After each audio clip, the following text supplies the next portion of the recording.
I teach chemistry. All right. So more than just explosions, chemistry is everywhere. Have you ever found yourself at a restaurant spacing out, just doing this over and over? See some people nodding yes. Recently, I showed this to my students, and I just asked them to try and explain why it happened.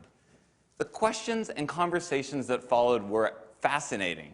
Check out this video that Maddie from my Period 3 class sent me that evening. Hey, ready?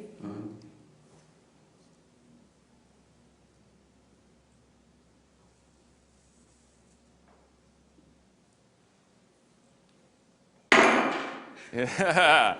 Now, obviously, as Maddie's chemistry teacher, I loved that she went home and continued to geek out about this kind of ridiculous demonstration that we did in class. But what fascinated me more is that Maddie's curiosity took her to a new level. If you look inside that beaker, you might see a candle. Maddie's using temperature to extend this phenomena to a new scenario.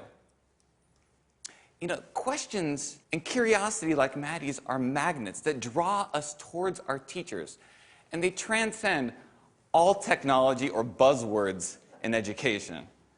But if we place these technologies before student inquiry, we can be robbing ourselves of our greatest tool as teachers, our students' questions.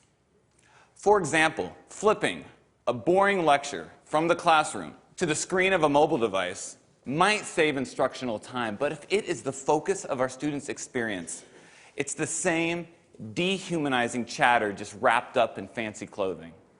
But if instead we have the guts to confuse our students, perplex them, and evoke real questions, through those questions, we as teachers have information that we can use to tailor robust and informed methods of blended instruction.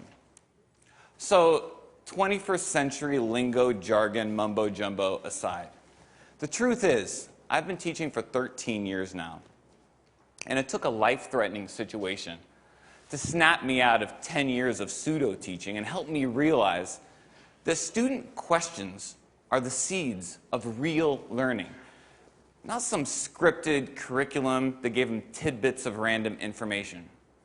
In May of 2010, at 35 years old, with a 2-year-old at home and my second child on the way, I was diagnosed with a large aneurysm at the base of my thoracic aorta.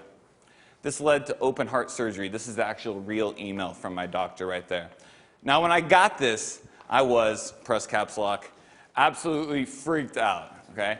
But I found surprising moments of comfort in the confidence that my surgeon embodied. Where did this guy get this confidence, the audacity of it? Right? So when I asked him, he told me 3 things.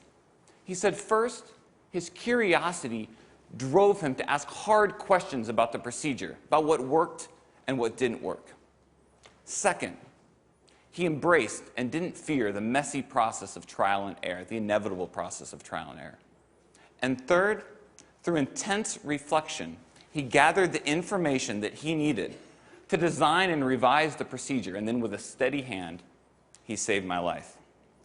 Now, I absorbed a lot from these words of wisdom, and before I went back into the classroom that fall, I wrote down 3 rules of my own that I bring to my lesson planning still today. Rule number 1, curiosity comes first. Questions can be windows to great instruction, but not the other way around. Rule number 2, embrace the mess.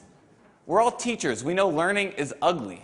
And just because the scientific method is allocated to page 5 of section 1.2 of chapter 1 of the one that we all skip, okay? Trial and error can still be an informal part of what we do every single day at Sacred Heart Cathedral in room 206.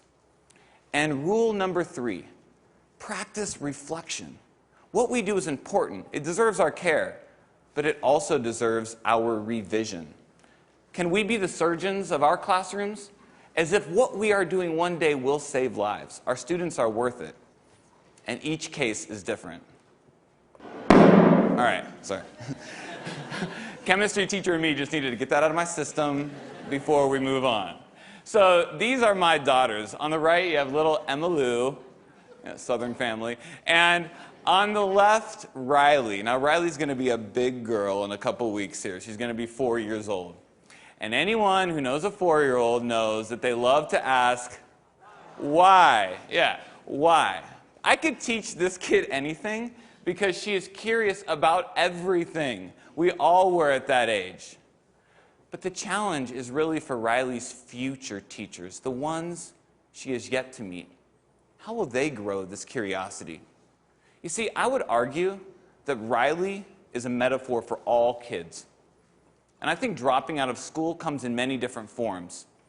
To the senior who's checked out before the year's even begun, or that empty desk in the back of an urban middle school's classroom. But if we as educators leave behind this simple role as disseminators of content and embrace a new paradigm as cultivators of curiosity and inquiry, we just might bring a little bit more meaning to their school day and spark their imagination. Thank you very much.